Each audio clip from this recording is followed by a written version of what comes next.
16 साल की एज तक जब मैं पहुंची तो बहुत सारा कन्फ्यूजन था मेरे माइंड में। मैं बहुत सारी किताबें पढ़ भी चुकी थी, सिवाय बाइबल के मैंने सब कुछ पढ़ लिया था। इंग्लिश में, हिंदी में, हर शास्त्र को पढ़ के मैं ये जानने की कोशिश कर रही थी कि वो एक गॉड कौन है जिसने सबको रचा है, सबको बनाया है। इसी खोज में एक दिन मैं रो कर गॉड को जस्ट टेरेस पे बैठकर मैं उनसे बात कर रही थी। मैं बहुत ही कश्मकश में थी। एंड आई सेड कि आप कौन हो, just reveal yourself to me. इसके तुरंत 3 महीने बाद सडनली डैडी ने पैसे भेजना बंद कर दिया। और जो डैडी हमें पैसे भेजते थे हैदराबाद में, हमारी देख रेख वहीं से होती थी। वो मुंबई में रहते थे, उनकी जॉइंट फैमिली यहाँ थी। मम्मी और उनकी बनती नहीं थी उनकी जॉइंट फैमिली की, तो वो हमें हैदराबाद में रखते थे। 1 महीना तो कैसे भी हमने यहाँ वहाँ से लेकर गुजारा कर लिया। सेकेंड मंथ में मम्मी ने कहा कि कुछ तो गड़बड़ है, ना तो उनका फ़ोन लग रहा है, ना वो कहीं पर भी उनका कुछ अता पता नहीं है। So let's go to Bombay और हम बॉम्बे जाकर पता करेंगे कि वो उनको हुआ क्या है। तो हम बस यंग विमेन इन मुंबई, हम बस ऐसे ही कुछ समझ में नहीं आ रहा क्या करें। डैडी का तो कुछ पता नहीं और ऐसा कोई आसरा भी नज़र नहीं आ रहा था कि वो मिलेंगे जल्द। तो मम्मी ने बाद में हमें बताया कि उन्होंने एक प्लान बनाया था कि मैं इन्हें पॉइज़न दे दूँगी और ख़ुद भी खा लूँगी और ये मामला ख़त्म कर दूँगी, क्योंकि मुझे नहीं लगता भी कोई फ्यूचर है हमारे लिए। ना तो कोई जॉब, ना कोई बैंक बैलेंस, ना कोई सेविंग्स और ना ही कोई ऐसा रिश्तेदार जो हमारी मदद कर सकता है।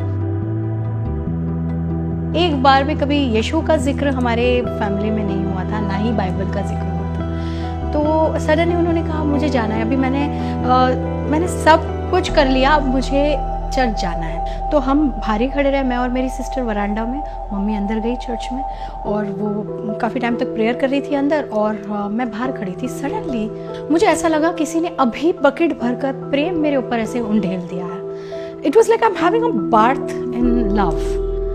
और फिर मैं सोचती रही कि दैट गॉड इज देयर। इसके बाद हमारे जीवन में बहुत सारी अनयूजुअल ब्लेसिंग्स आई, इम्पॉसिबल चीज़ें पॉसिबल होने लगी। जैसे कि एक अंकल थे, राइटर थे हॉरर फिल्म्स में, और उन्होंने बचपन में मुझे एक फ़िल्म भी करवाई थी, वीराना, जो हिट भी हुई थी। तो आगे उन्होंने हमारी और हेल्प की। वहाँ से मेरी एक्टिंग करियर की शुरुआत हुई और मेरा विश्वास यीशु में बढ़ता गया। उस वक्त शक्तिमान का मुझे ऑफ़र आया, शक्तिमान सीरियल का। 2006 में मैंने एक प्रेयर मीटिंग अटेंड किया और वहाँ पर आई रियलाइज्ड कि सैल्वेशन, उद्धार, पापों की क्षमा, ये सारी चीज़ें क्या होती है।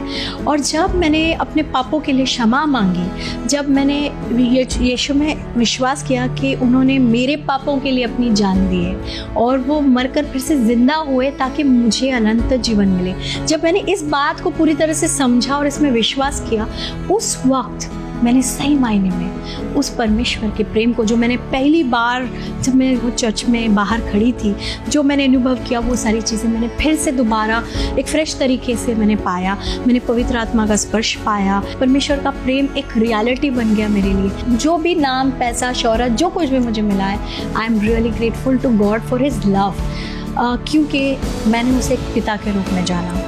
वो हमसे बहुत बहुत प्यार करते हैं। अगर हम अपना दिल खोल के उनके पास आएँ और सच्चे दिल से क्षमा मांगे और विश्वास करें, पश्चाताप करें, विश्वास करें, तो परमेश्वर के प्रेम को हर कोई महसूस कर सकता है। और मैं आपसे ये कहना चाहती हूँ कि उस प्रेम का इस धरती पर, क्या आकाश में, पृथ्वी में, पाताल में, पूरे ब्रह्मांड में कहीं पर भी उसका मुकाबला नहीं है। वो प्रेम इतना ब्यूटीफुल है, अनंत है और बियॉन्ड हमारी अंडरस्टैंडिंग के है, इनकॉम्प्रिहेंसिबल है।